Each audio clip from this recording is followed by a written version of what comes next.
जय श्री रामकृष्ण हरी. मी आज सुक्या वाटाण्याची आमटी बनवली.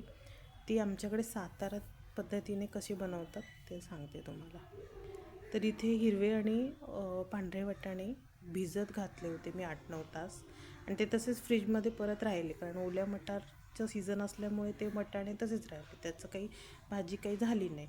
मग ते त्याला मोड आले. मग आता आज मी शिजवून घेतले. त्याला शिजवून कुकरमध्ये 2-3 शिट्ट्या काढून घेतले. 2 पळे वाटाणे साईडला काढून घेतले. ते कशासाठी ते तुम्ही पुढे बघाल.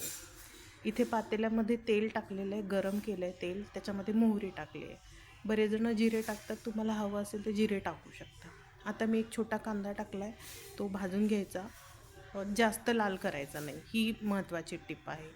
आणि लसूण खोबरं म्हणजे सुक्कं खोबरं असतं आमच्याकडे, आणि लसूण हे एकत्र करून आम्ही वाटण करतो. आणि हा सातारी मसाला किंवा घाटी मसाला कोणताही, आता सगळीकडे मिळतो घाटी मसाला, तर तो त्याच्यामध्ये टाकायचा आणि तेलामध्ये.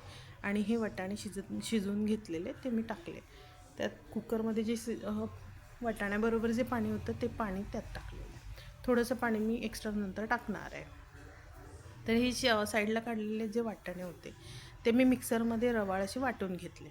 त्याच्यामुळे काय होतं, आमटीला टेक्स्चर चांगलं येतं, त्याला वेगळं असं वाटण टाकायची गरज लागत नाही, आणि चव पण चांगली येते.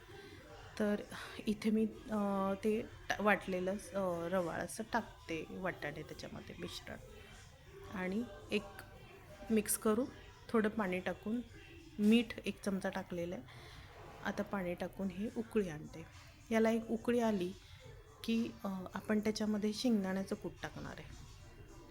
तर हे एक बेसिक आमटी आहे, जी साताऱ्यामध्ये, कोल्हापूरमध्ये अशा पद्धतीनेच करतात. सातारा, कराड, सांगली, कोल्हापूरमध्ये शेंगदाण्याचं कूट आणि लसूण खोबऱ्याचं वाटण हे बेसिक आहे, आणि काळा मसाला हे कंपल्सरी आहे. याच्याशिवाय आमटी बनत नाही.